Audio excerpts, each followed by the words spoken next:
Hi, everybody. Welcome back to our Facebook Live. My name is Dayana Romero, and I'm a registered psychotherapist. My name is Richard THROWBACK. I'm a registered psychotherapist qualifying and trying to swallow my espresso at the same time. Yes, I can go back. Anyway, guys, thank you for being with us here again. So today we're going to be discussing about the third pillar of a relationship, which is communication. Which I think when it comes to couples who come to see me, or even individuals who come in to talk about the significant other, when I ask, what's the major problem, almost everybody will say communication. Communication. They don't listen to me.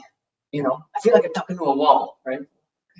You know what's funny about communication is that generally, if you're in a relationship, you should speak the same spoken language, and yet for some reason, we just can't seem to figure out why we don't understand each other.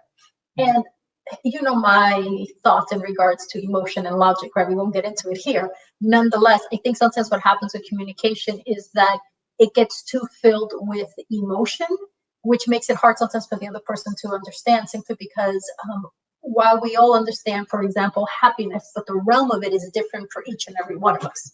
And so sometimes I think with communication, it can get a little bit skewed when we are trying to present our emotions in ways that the other person may not understand, or how we behave in certain realms. Mm-hmm. Well, I know you said you don't want to get into saying, but are you going to do it anyway? Yeah. Well, the reason why is because I think it's important to highlight that emotion comes into the conversation because emotion comes into everything, right? Emotion, the way I see it is oftentimes, and I'm going to draw a little bit from Antonio Damasio. I don't know if he has a theory on neuroscience or anything like that. But with emotion, the way I see it is emotion is kind of like I don't think the right word is like a meter or things like that, but it kind of gives us an indication of the environment. Because if we want to summarize life is basically us trying to figure out what the fuck is going on. So with our emotions, that's a good way to sort of measure what's going on in our environment. Right? So that's why my argument is emotions are always logical, in the sense that, say, if I'm angry, happy, sad, whatever the case may be, there's a logic behind it. I don't just randomly feel this feeling for no reason at all. There's a logic behind it. And I think what happens is and it sounds like you were kind of alluding to this, is the idea that, say, we may have trouble communicating our emotions, or our partner or a friend, family, whoever that may be, an employee, has difficulty interpreting that emotion, or they interpret the emotion correctly, and then that shifts them in a different direction. Like, say, if I'm feeling angry and you could tell I'm angry, right? How are we going to navigate that emotion together, right? You can perhaps sort of shut down. You can become confrontational with me, which may escalate it. You may become passive and back off, and then nothing gets resolved. So it just depends, I think, on how we sort of interact. I think it comes down to language, right? It's the language that you are using that's going to determine whether or not an individual understands what you're saying, or whether they view it completely different. And a lot of times with communication, it's in any type of communication, is especially with relationships. The one thing I learned is, one, you have to be very careful as to when you're upset about something, if whether you're blaming or you're identifying what the problem is, right? Because if I'm blaming you for the problem versus identifying the problem, that's going to cause a trigger in you, which is going to cause you to then in return potentially retaliate verbally, which then at that point causes the communication breakdown, and with something that Goffman talks about, which is flooding, where now the individual is being flooded with so many emotions and so much information that it gets to the point, like, imagine, when you're at the beach and you've ever been hit by a tidal wave? No. Okay, so for everybody else in life who's ever actually been to a beach, because I know we don't have one here in Ontario, and you've been hit by... We have many beaches in Ontario. They're not real.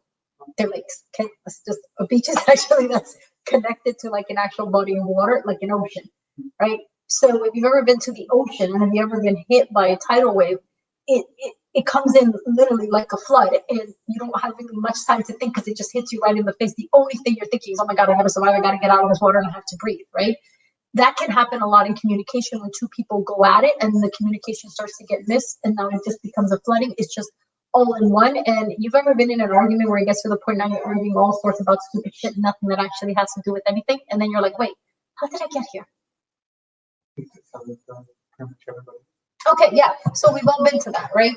And that's when at that point you really need to stop talking and walk away because communication no longer exists anymore. Well, it's because the one thing I normally say is that people don't become blind with anger, people become deaf, right? The volume on that is on pause. On what? You see right there? And it's Here? Yeah. No. The volume. You see it, right? This part? No, right there on the screen. Look at the television. Yeah, it's muted Yeah. on the television. Oh, okay. Are you okay? Fine, we're good then. Okay. Sorry. Okay. Wait, if they can't hear, that causes a problem. Okay, I got it. Sorry, you were saying. People will sometimes say, people become blind with anger. Yeah. But I would argue people actually become deaf. Yeah, with anger. I should agree with you. Because what normally happens is people will shut down in terms of say, I'll stop listening.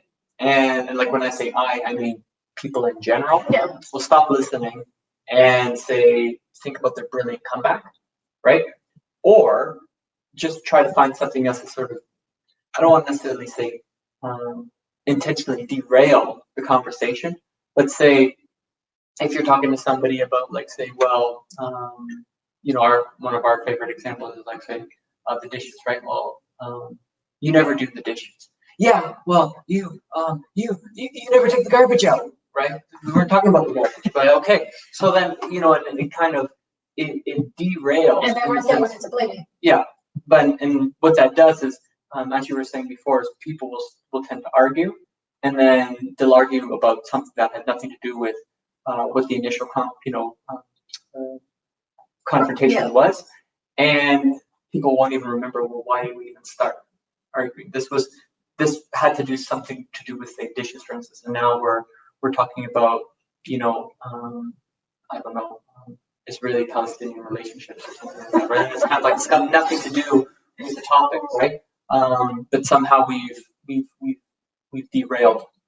Well, one of the things I learned, especially in relationships, when you have a problem and you want to confront it, you actually should go in with what is the intention of this argument, right? Because a lot of times, a lot of people go in simply with the intention of having real no intention, just to like want to go pick that fight. Okay, if that's what you're going in for, simply to have an argument, okay, good. But one, don't expect any resolution out of it, and two, don't expect it to stay calm. Because if you're just going in for an argument, you're going to get that. And I think you've heard me say this before. When it comes to arguments, especially in relationships, I've always said, there should be 3 rules. Like 1, understand what the intent is. 2, nobody walks out. And 3, you better have a resolution by the time you're done. Because if not, what's the point of all that? But then if your goal is to have a resolution, then that will keep people from wanting to run out of the argument or keep people from it escalating to the point where it becomes useless. Mm-hmm. Well, and I think oftentimes when you see problematic relationships, be it romantic relationships, friendships, families, professional relationships, whatever the case may be, if you have a pattern in terms of say you already have a problematic relationship, I think what happens is people are already almost, I want to say to an extent, almost programmed in terms of say whatever you say, even if you say good morning, I'm going to take it as an offense. Like it's, I can't believe that. Can you believe that bitch with an underhanded comment? She said good morning to me. She doesn't want me to have a good morning. Why would he just say good morning to me? He knows I'm pissed off. So what? He's already trying to throw a jab at me. And naturally, anything they say at this point would be like, why are you offering me coffee? Because you drink coffee every morning. Yeah, so. And I make it for you every morning. Yeah, so. But you're just trying to prove a point, aren't you? It's like, okay. Well, and the same thing too, when you were saying that sometimes people may want to just go in for an argument, right? They're just looking for a fight. And I think, unfortunately, oftentimes when that resentment is already present, the communication is more predatory versus say protective, right? In terms of say even constructive, right? That again, people are just looking for a fight. So then, in a sense, well, if you're going to interact with that person, why would the other person even expect you to say anything except something hostile?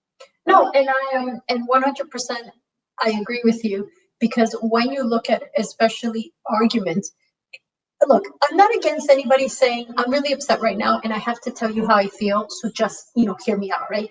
I am upset when they say, look, I'm really upset right now and I'm going to tell you how I feel. And I'm also going to just unleash all hell, and I'm going to insult you and I'm going to attack you. Naturally, nobody's going to stand for that, right? There are times where people do need that space to be able to state to their partner what exactly is bothering them, but they also still have to be responsible for the words that they're going to use. Because if they're going in simply to blame and attack, well, again, no one's really going to put up with that. And very few people are going to be like, I see, okay, thank you so much for blaming me and attacking me. So do you want to have dinner? Well, I think the problem too is, again, with language use is, especially when you use filler words, like, again, not just swear words, but again, the idea that say, I'm, doing like a moral airstrike on you, right? Like, where I'm just like, telling you about like, what a horrific person you are and everything like that. It's already going to shut the conversation down, because oftentimes things have more to do with, say, our own internalization of the way I see things, how I feel, versus, say, perhaps maybe my evaluation of your character, right? Because I think oftentimes that's one of the first steps to sort of derail a conversation, because immediately once people feel attacked, most people will stop listening. Well, and you just said a key thing there, which is how we internalize. We all internalize information differently. Yeah. Naturally, let's say if we're all in a good space and we all hear some good information, we're probably going to internalize it in one way or another in a positive form, right? But I've always said it, that it's the internalizing of that information that even when you look at depression and anxiety, it's going to consider whether or not that's going to cause the flare up or the trigger of it. Mm-hmm. So I know when you are having a conversation with your partner and you already are not in a good space, I always tell people, be careful what you're saying at that moment, because like, as you said, how they internalize, the good morning could be like, oh yeah, good morning to you too. Or I don't know why he's saying good morning. He's just being an asshole this morning. Mm-hmm. Versus where they were in a different space, maybe the day before, the day that, they would have responded with, oh yeah, good morning as well. Mm-hmm. It's kind of like no different than, when you have those coworkers that you don't like and anything and everything they say or do, you automatically take it as a negative. That can also happen in non-romantic relationships. Yeah, that's what I was saying. It's across relationships, it's across whether it's romantic, friendships, families, or professional. Let's say if there's already that underlying kind of resentment, you're almost naturally just going to interpret everything that person says as, say, a dig or something like that. And so I think that is the key thing with communication, is always understand the intent that you are going in with to speak with that person. Because again, if you have no real intent, your conversation is also going to go all over the place. It's and I'm really big on intents, right? Intents at the end of the day is really that will either make or break whatever it is you are planning to do. Mm-hmm. Because if you have none, it's basically, you've ever heard that old saying, if you I learned this, oh my God, it was years ago, and it was talking about that when you're doing something, you always have to have a plan, because it's kind of like hitting a bullseye in the dark. You're going to hit everywhere, right? But if you turn on the light and you know exactly what you're going for, and 8 out of 10 times you're probably going to hit it in the middle, given that you have good aim as well, right? So, but many times we go in the dark, and if you go in the dark, you're just going to hit anything and everything, and whatever your real goal or mission was not going to be accomplished at that point. So that's why intention is very important when you are dealing with your partner, and as well as with the communication aspect of it. And part of communication breakdown is, again, like we said earlier, it's not just about the lack of the language, which in many cases it also is, but it also has to do with the underlining, as Eugene said earlier, where is the resentment, if there is any. Because resentment in itself will for sure take place and take control of whatever you're trying to say. Well, and you've heard me say many times in regards to the practice in terms of, say, like, business, and again, this even coming from the military, is that idea that say, well, we need to know what the intent is, because if we know what the intent is, we know what to do.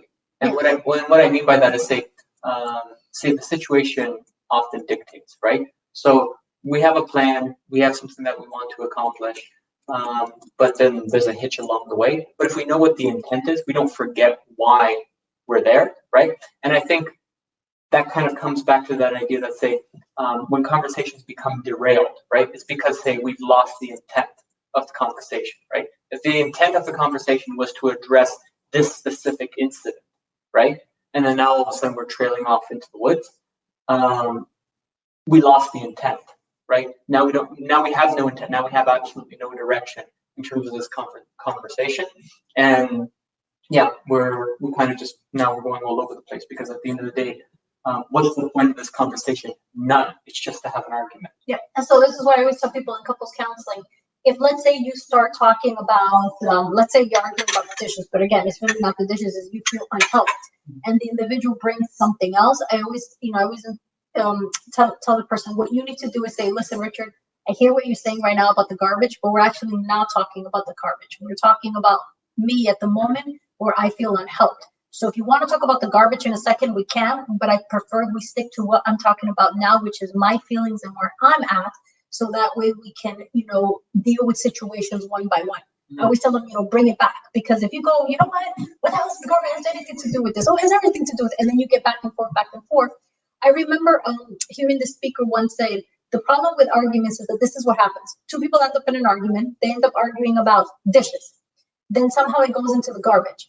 Then at some point, because now it trails off, then at some point the person is there's going to be somebody who's then going to end up then trailing off into the you never listen, you don't care. And then at some point, someone else is going to eventually retreat. And then what ends up happening? Everything you started off with went nowhere. So they're saying that there's always those phases. One topic, second topic, the topic where it goes into the blame, and then the topic where everybody leaves. And in many cases, that is how arguments end up, with someone retreating.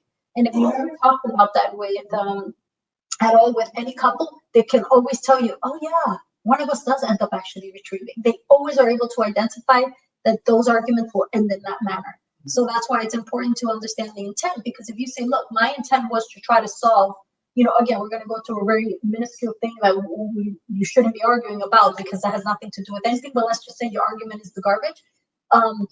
If your intent was to try to find a way to properly see who's going to place the garbage outside, then that's what you should have gone for. But if you ended up in all other places, then your intent, you really didn't have one, because then your intent went all over the place. So that's why it's important to be able to state, look, this is why I'm bringing this to you, because we need a resolution regarding this problem. But naturally, we always tell people your argument isn't the garbage. The argument is probably feeling unhelped.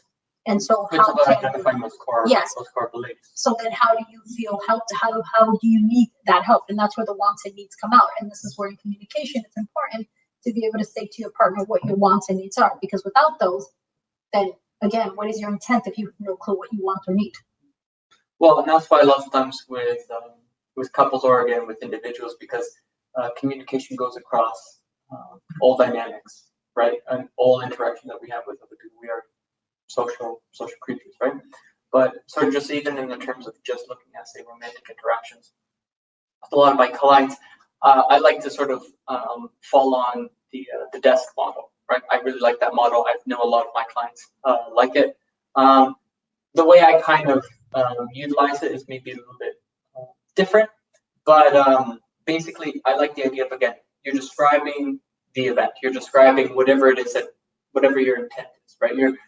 Not whatever your intent is, but part of the intent, right? It's kind of the idea that, say, I want to describe the event, but I'm going to put it in the plainest, most neutral way possible. I know you're talking about making that distinction between logic and emotion. When you describe the event, it's in a way supposed to be devoid of all emotion, right? In the sense that, say, yesterday, when we had that argument in the kitchen about the dishes, right? It's all completely factual, right? So when we go in that way, it's harder to trigger somebody, because we're not saying anything about them. We're not saying that, we're not trying to really rehash some underlying sort of like intense emotional things. We're just Or stating you're not fact, right? undermining the situation. So you went in and say, you know that stupid ass argument we had yesterday in the kitchen about the dishes, right there. Exactly. But You just undermined it. yeah, because you're bringing in that Exactly. emotional appeal, right? So you want to keep the facts just like that. Facts. No emotion, just actual hardcore facts. Yeah. And then the E being sort of your favorite one, emotion, right? Is kind of that idea that's when you pull in the emotional component, right? Because our dialogue is going to include emotion, right? Yeah. But you articulate it in a way where you only take ownership of your own emotion, because I can't take ownership of somebody else's emotions, right? Exactly. So I how you make me feel is dangerous. Yeah. Or like, because again, I feel unhelped, betrayed. I feel unhelped. I feel whatever. Yeah. You can't say I feel that you're an idiot. Yeah. But you can. The idea is that say, remember that argument we had in the kitchen yesterday? I felt attacked. I felt vulnerable. X, Y, and Z. Yeah. Right. But I'm not bringing in that other. You attacked me. You made me feel bad. I oftentimes tell clients, try as best as you can, stay away from the you statements, right? In a way, be egotistical. Focus on yourself. Yeah, I think that's very selfish. Just talk about you, only you. Because that's all you can take ownership for. You can't really take ownership for them. Because the other thing too is, I might have thought that other person was being selfish, was being whatever, but they're going to have probably a different perception than I'm going to have, right? Then DE, right? Describe the emotion. S, stating the wants and needs, where again, it's coming back to that idea that say, the dishes were dirty, right? So it's not that the dishes were dirty that upsets me. It's the emotion that the needs and wants I have, right? The needs to feel supported and the wants help around the house, right? The last, the C is the consequence, right? Consequence is not like a threat, right? That's the one thing I always try to drive home with my clients is it's not a threat. It's not like, if you don't do this, I will divorce you, right? It's the idea that say, look, the consequence that I have, the consequence that we have really here, because it's you and I, right? You and the other person, is that say, I value our relationship, and I'm afraid if we continue to have these kind of confrontations, or if I continue to feel left out of the relationship, if I continue to feel unsupported by you or things like that, I feel that we're going to drift further apart. And I don't want to drift further apart. I actually want to come closer together because I value our relationship, right? And it's kind of like, that's how you're driving home why it's important.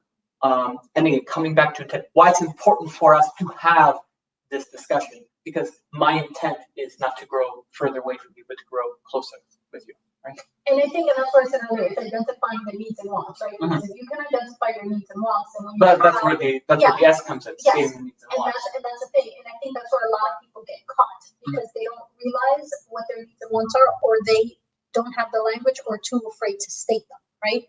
And so how or sorry, just to also insert in there, or it's just superficial. They're just going in. They're just going in and focusing on the little things. They're, like you said, they're not either aware of the needs or wants, they haven't sat down to think about them, or they just want to go in for a fight because they're fired up. Yeah, and then how you and I always talk about with our patients about your needs and wants, right?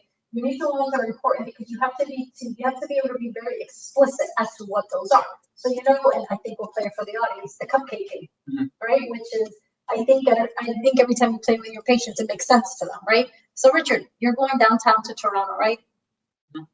Oh yeah. Yes. Richard, you're going downtown to Toronto, right?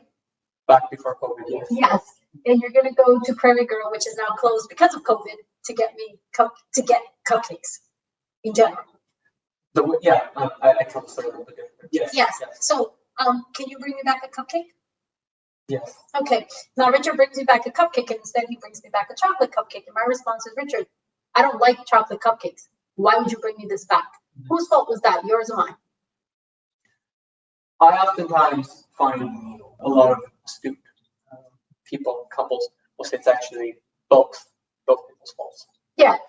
But at the end, though, it really is mine because I sent you with a request of what I wanted. You're right. The other individual could have simply asked and said, well, to clarify. But nonetheless, who the request comes from, that will always be the responsibility. Because you actually executed it perfectly. I said, could you bring me back a cupcake? That was all that request was said. That was the want. You executed it perfectly by bringing back a cupcake. Sure, it was a chocolate cupcake, and I don't like chocolate cupcakes, but nonetheless, that's not what the request was made. The request simply was a cupcake. However, the way I would also argue it is that, say, if I'm given an objective, I have to be very clear what exactly my objective is. Again, looking at intent as well. How am I supposed to perform?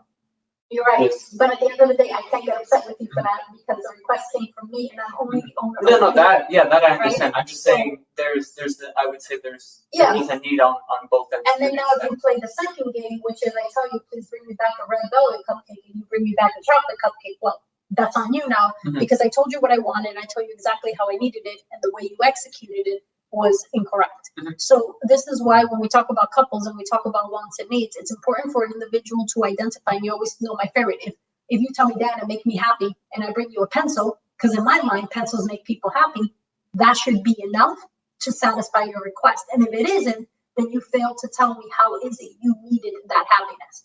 And so that's why when you go in, especially into an argument, you have to be able to communicate, as you said, with the desk model at the end, right? You know, what are those wants and needs? And part of the wants and the needs is not just what is it you want, but the needing part is the execution part, right? How do you need that want executed? So if I need this want executed where I need you to bring me back a red velvet cupcake, the want was the cupcake, the execution was specifically what I wanted, which was red velvet.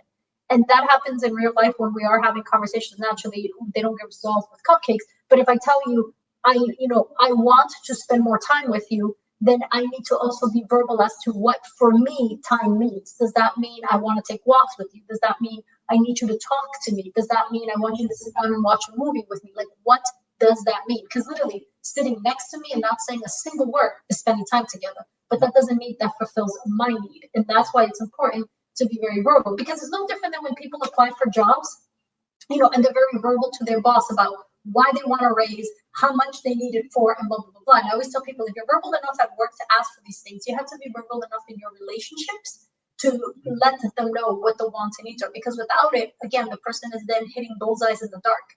And whatever they hit should be good enough for you. If you are unwilling to let them know what those wants and needs are.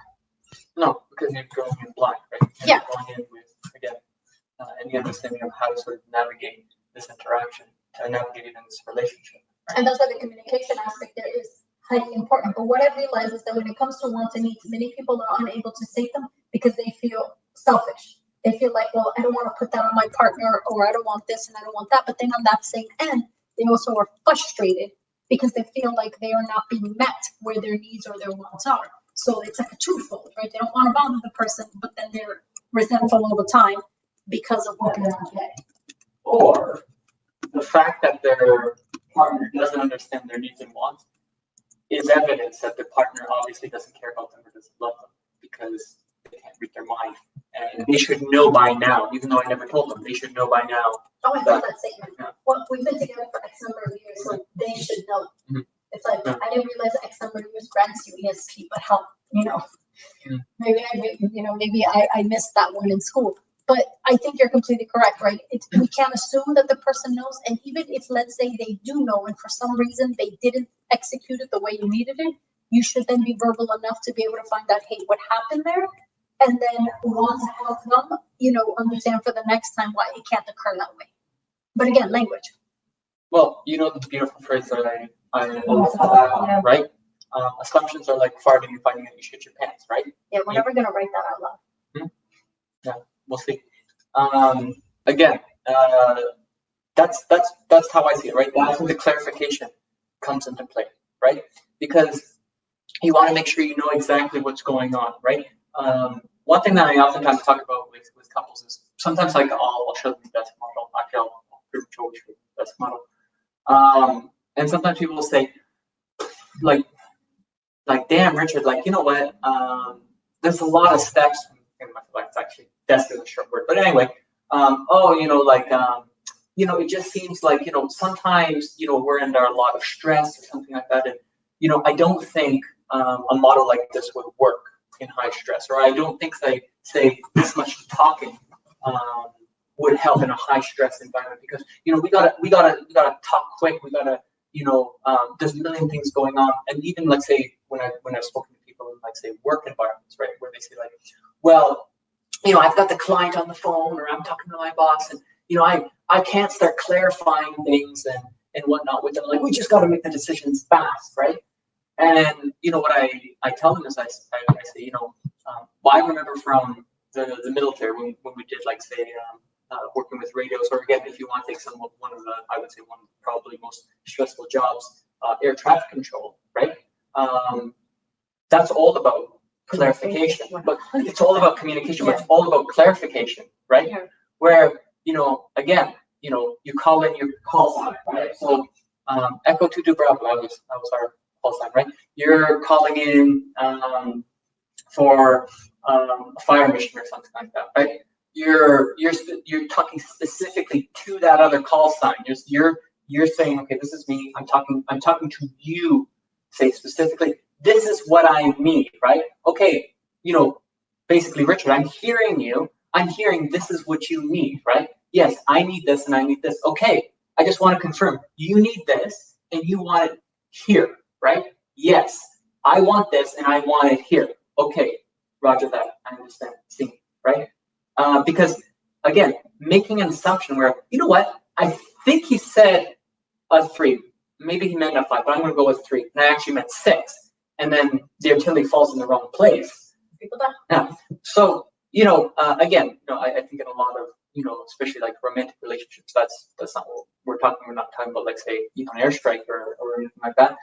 But, when we look at say the long-term consequences of not say clarifying, of not say, articulating again those needs and wants appropriately, the long-term damage can be quite catastrophic with say, again, the ending of relationships, which, lead to say divorce, lead to say problems with children or anything like that. There's a lot of consequences that can come about by not just simply clarifying what do I need and what do I want, right? And understanding what that other person needs and wants.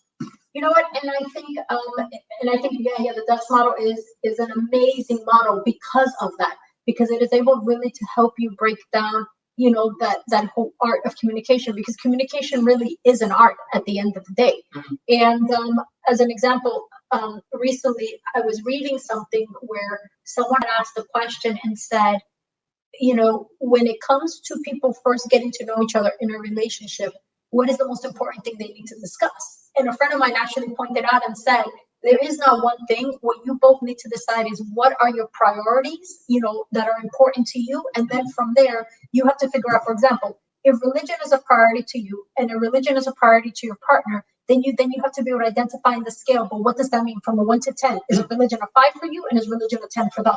As an example, because if a religion is a 10 for them and a religion is a 5 for you, you actually are off by 5 points at that point, right? So now you have to be able to determine what does a 10 mean for them and what does a 5 mean for you.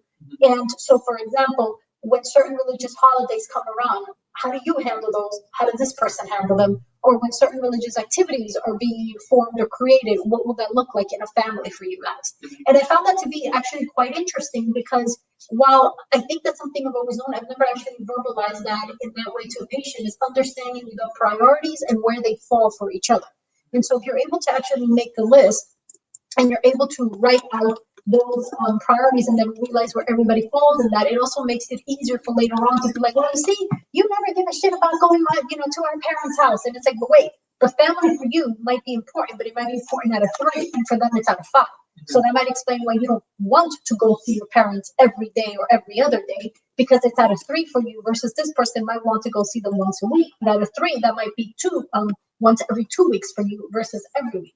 And while it's a simple example, but it's a very magnified example, because you realize that is how you're then going to make your decisions as to what you are going to communicate to that person, as to how you see life events. And I actually found when my friend was showing me this model, I said, I think that's actually quite good, because it really does help even in your mind to understand when you're communicating with your partner, let's say, for example, about family, how they're going to respond to certain things that you're going to do. Well, for sure, because again, it comes back to that idea of, say, understanding yourself, but also understanding this other person, right? Because when it comes to, say, again, interactions and everything like that, I'm going to basically pick up on patterns, right? Just like everybody, right? We're going to pick up on patterns because we are going to want to, say, again, anticipate what's going to happen, sort of plan things out in our heads, right? In terms of saying, well, how do these things look going forward with this person in any kind of, again, relationship, whether it can be romantic, business, anything like that, is I want to be able to sort of predict what's going to happen to an extent, right? Where, like, say, like you were saying, like, oh, if I'm always upset that, say, somebody wants to go to their, my partner always wants to go to their family member's house, or I always want to go to my family member's house and my partner doesn't want to, right?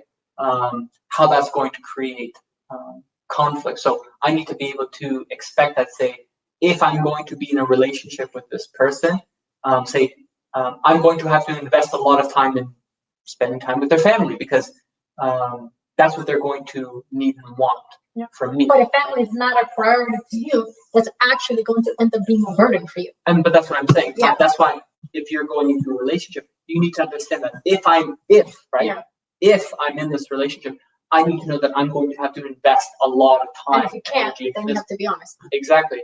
And that's where it comes into play, where those needs and wants are being articulated.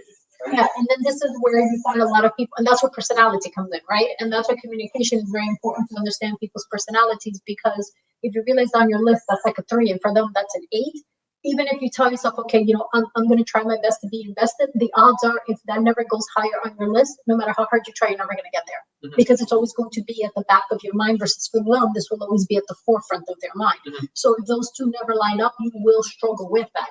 And, and I love it when I hear, people tell me, it's okay, I can make myself want this. It's like, not really. Mm-hmm. Again, it has to go up on the list, or it will never come naturally for you. And this is why I always tell people, when you are communicating about anything, you have to be very honest.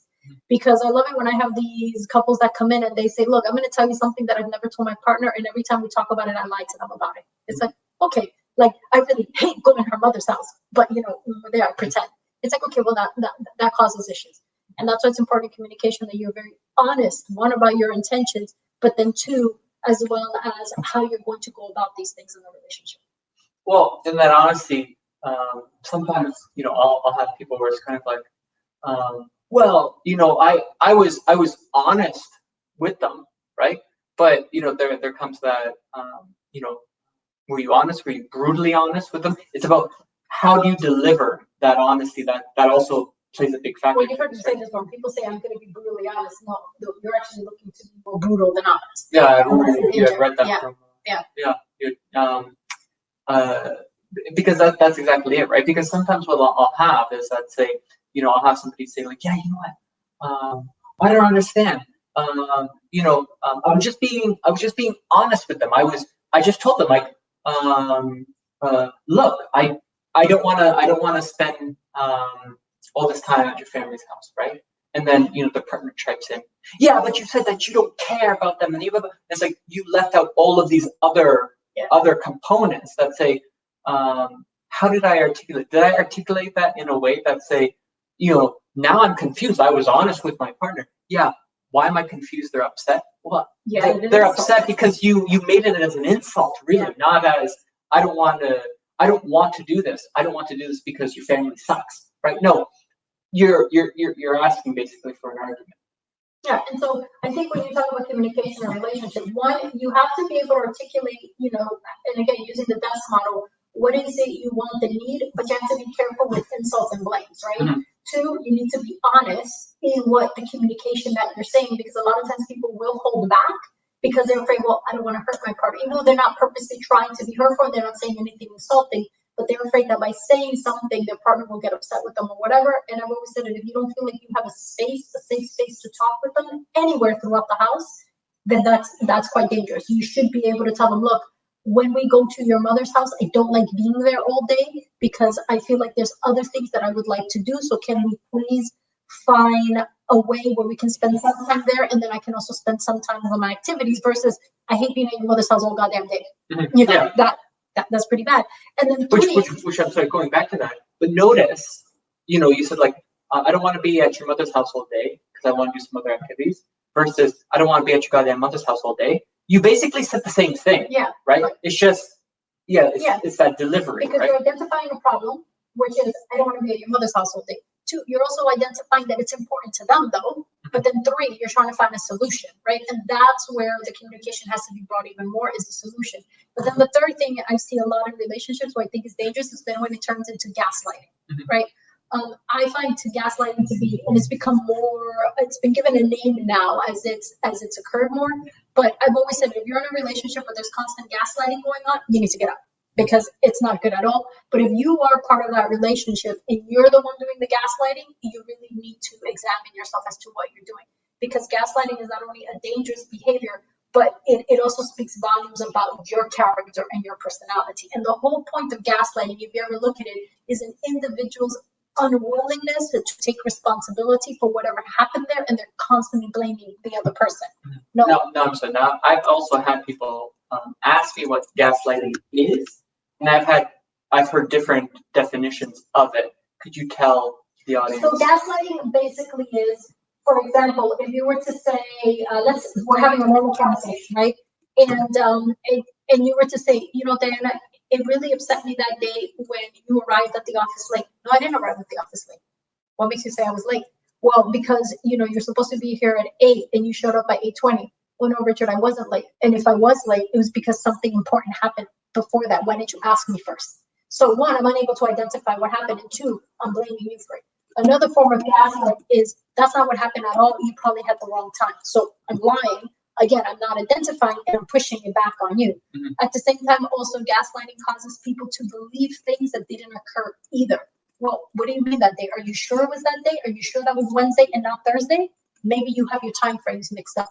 So now you're creating a situation that, yes, it was Wednesday, but you're not going to admit to that, and you're going to try to make the person feel confused that it was Thursday. The point of gaslighting is you're always going to try to make it seem that it is them, they're the problem, they caused it, it's all on them, and I am only a victim, and I did nothing wrong. It's a fantastic way to also derail the conversation. And then go to, you know, Richard, it really bothers me that, you know, you're always blaming me for something. I don't understand why you're always bringing stuff up, why you're always doing this to me. But the truth is I am doing it.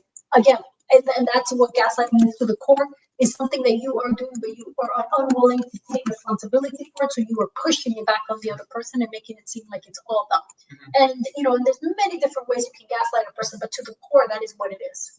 And I see that a lot happening in relationships. So people come in for counseling. There always seems to be at times just, some people are pure gaslighters, and that's a different story. But at times you will see people who can produce an element of it without realizing it. And so that's why I always tell people, you know, if you realize you're in a relationship where there's a lie that's coming out, call it out. You know, and if that is you and you realize that you're catching yourself in that, be honest with it. Because if not, you're just going to keep perpetrating it over and over again. And it gets to the point where then now you become a full-blown liar. That's how eventually you look at pathological liars. They become full-blown because they just don't know when to stop. Well, the thing about gaslighting as well is, again, it's another example of how oftentimes people see in discussions that people will externalize what's going on in their lives, right? They won't internalize what's going on inside of them, right? And that's one of the things why I like the desk model, is because it forces you to kind of come back, look at the facts of the situation, right? And you don't need more of a sort of social constructionist kind of mindset. There are very few objective facts. Most of the interesting things that happen in our life are all subjective, but objective facts would be, say, this happened on this date, this happened in this location, where we can both agree that this event occurred, right? And then the second step is, it's all about me. Actually, the whole, like, one of the, like, pretty much the whole model is about me, right? It's about, what do I feel? How do I see things? How do I? Because I have to take ownership ultimately. But it's an I and an interpersonal growth. Exactly, right? Yeah. But it's an I, and what I was trying to sort of emphasize was that ownership component, yes, right? Let's say again, it's not so much me pushing it onto anybody else. It's all about really me, because I can't really own other things people do, right? I can only really own my own emotions, right? I can only really own my own feelings, my own behaviors and things like that, because ultimately I have control of those things, right? Like, it's kind of like that idea that say, well, people say like, I remember I had a few clients, and I was telling you about a recent one-on-one as well, where they were saying, I want to be better, so that I can put up with my partner and things like that, right? I want to be better, but I'm just waiting for them to stop being such a fucking bastard, right? And it's kind of like that idea that say, self-change begins with, say, refusing to wait for other people to change, right? Just changing on your own, right? Because that's what you have power over. That's what you have ownership over. You have ownership over yourself. I don't have ownership over your changes, anybody else's changes. I only have ownership over my own. Yeah, changes. and that's exactly why when you look at arguments, in many ways, unless you are trying to have this argument for self-growth, in many ways, it is very egotistical. Because what is it we're looking to do in arguments? Is to blame the other person and win. Mm-hmm. All right? Right, I want to protect my ego. I want to protect myself. Right? And many times arguments are ego-based. If you look at them, if you go back, and there's many times that I've looked at some of the arguments that I have been involved in, I can identify where, yes, they were purely ego-based, and then there are others where my intent was to resolve it, but I got caught up in the argument. It went ego-based, and then it went nowhere, right? And versus the ones I've noticed where my intent was to resolve it, and that's what I went in with, that's exactly what I got out of it. As long as I stood on what I went in for, right? Because you got to keep on that platform. If you automatically get off that platform, well, you're as good as screwed at that point. Unless you're able to bring yourself back and say, hold on, I screwed that up. I'm going down the wrong route. Bring yourself back, apologize for what just occurred, and go back into what your whole goal was. Well, because the way I also see it is that we're all storytellers, right? We all tell stories about ourselves, right? We're really, in most people's story, they're the main character, right? Because they're them, right? So the beautiful thing about being the author of your narration is that, say, I can tell you about how I feel. I can also tell you how all the other characters in my story also feel, right? And oftentimes when we see some of those arguments, people will use absolutes, right? Like, I am the absolute victim, right? Because I've externalized everything onto the other person, right? Of course, there's also cases where, like, say, I'm the absolute villain, right? I'm the cause of everybody's problems, and I think really loathe myself, right? But in the case that, say, I'm looking at myself as the pure victim, right, which doesn't really exist, I'm going to push everything on to somebody else, so that that's their problem to deal with, not mine, right? Then I'm taking no ownership at all over anything. Now remember, the flip side of this, though, is that there are going to be situations where you, as an individual, have completely done something wrong. People can identify it, and they're going to have to come and tell you and say, Richard, the way you behaved here, was inappropriate. But you have to be very sure that in the way you're stating that, again, it's based on fact. So, for example, Richard, when we were in a meeting that day, and the way you got up and started screaming and yelling and cursing at everybody was inappropriate, because it caused the meeting to end and people to leave upset and no resolution occurred. So all of that. This never happened, by the way. Yeah, this is. But all of that would be an example of where someone, has to be brought forth their behavior. But again, there was nothing where you were an asshole, you were a jerk. It was, the behavior was inappropriate, because let's be real, we know what we can call out inappropriate behavior. You talk about what occurred there and and how it ended, which was individuals were upset. But sorry, when you talk about how it ended, it's also when you said it's inappropriate, right? But why it was inappropriate, which goes into how it ended, right? Yeah. That people left. That's how it ended. But why did they leave, right? Because they were offended. Because they were. Yeah. But at the same time, you also have to be sure that if you're going to say an example of that, people left offended, you want to be sure that you actually found that information out. Absolutely. And then you just didn't guess it. Because you could be in a boardroom full of other people who could be like-minded, and they're like, yeah, okay, that was great. And the only person who got offended really was you, right? Mm-hmm. So you also want to be sure. Right? Exactly. So you also want to be sure.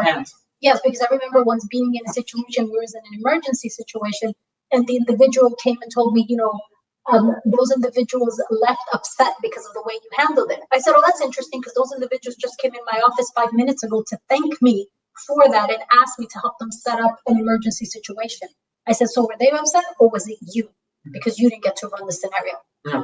And that conversation ended right there, right? So that was a perfect example of 3 people who were there. The 2 came back and said, thank you, that really saved us all. We need to talk further about how to set up an emergency situation. I said, no worries, versus this person coming and saying that. And that was because they were not allowed to run that situation because they had, well, no title, no credential, no legal. Yeah, I know anything. exactly what you're Yeah, talking about. exactly. I know And exactly so, and because of that, they were told they had to step aside, and eventually that went into, you know, the hierarchies, and they were told the same thing. You need to step aside in a situation like that. You have nothing here to be able to step in for that.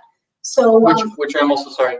Again, I know this individual who you're talking about, which has a huge kind of ego-driven ego problem. Exactly. Where So, everything kind of turned into a turf war. Exactly. And so in a situation like that, that's where you can look at that and identify that individual's behavior and what came out of their mouth did not at all equate to what actually occurred there, right? But then that's why in communication, we have to be able to say, yes, Richard, the way you behaved that day, here is why it's inappropriate. But again, I'm saying you were inappropriate versus saying you were an asshole. And I'm saying these people were offended because I did speak to the people.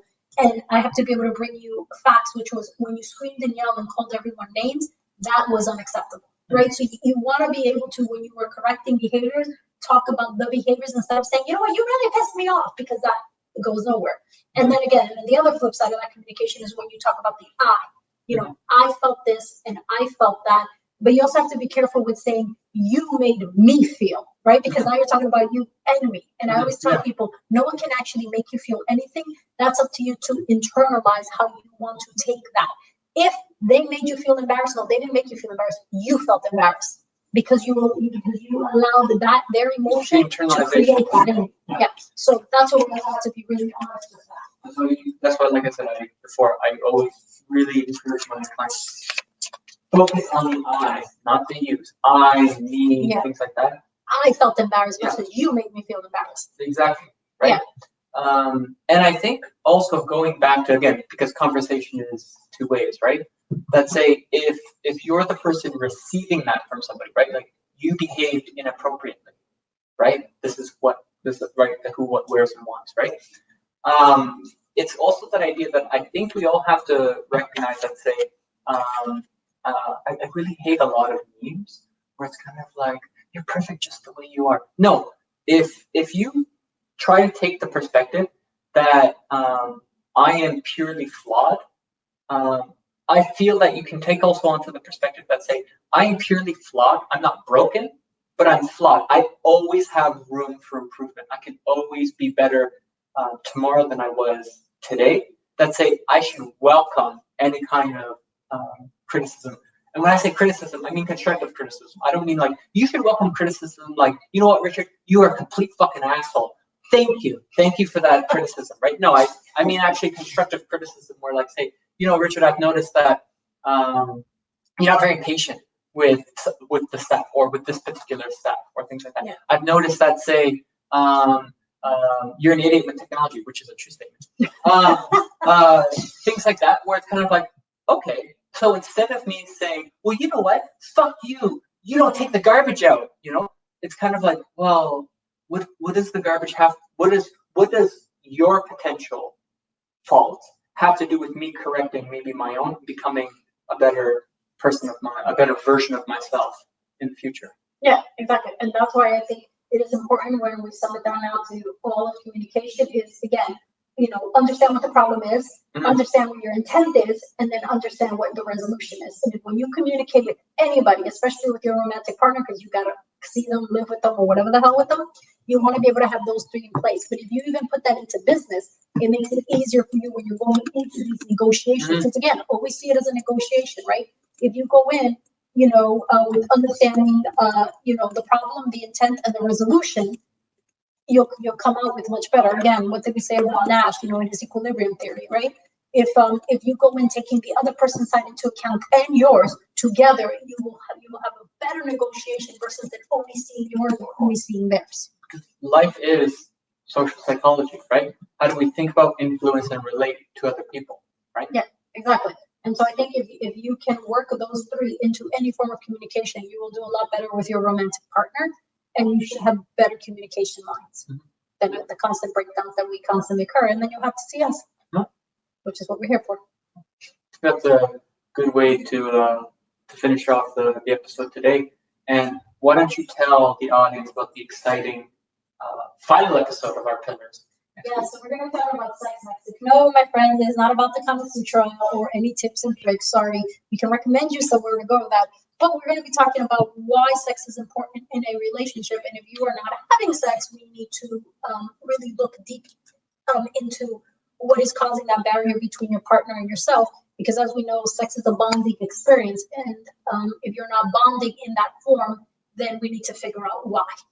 And I think the interesting thing about the topic of sex is, if you notice, with all of our other pillars, we've been able to put them across. You probably got sick and tired of me constantly saying, whether it be romantic, friendship, business, anything like that, or bringing in military examples. Sex is that really unique pillar that say we can only really look at the romantic couple, again, assuming that, say, people are in monogamous relationships. Yeah. Right? That's it. We're looking at the romantic relationship. We're not, say, looking at, say, I don't know, Sigmund Freud, where you've got the house for your mother or something like that. But looking at, like, say, this is just an exclusive relationship. Exactly. And because it is exclusive to that relationship, and it's an important aspect of a relationship, unless, again, you ascribe to a certain faith or belief where you don't believe until you get married. But even let's say you are, and you're still not having sex, we're going to discuss why that's occurring and how that needs to be corrected. Because one of the biggest complaints we have in couples counseling is what? Sex. It's not every couple will come in and say, here's the problem with that. It's like, all right, here we go. Which, just to sort of close out, I know that was one thing that we also mentioned, that is it the biggest problem? Probably, but do couples mention it? Not all the time. A lot of couples are embarrassed to bring it up, and unfortunately, a lot of therapists are embarrassed to raise the topic. So unfortunately, that topic of sex never gets brought up, even though in many relationships it is a critical. And next week we'll also talk about why the couples are even embarrassed to bring it up amongst themselves. And when you realize even themselves, they're having sex at some point, and they even find it as a taboo talk. So it's something we'll be discussing next week as to why that's important in a relationship. Anyway, guys, thank you for watching. We hope you guys have a great long weekend, and we will see you back next Friday.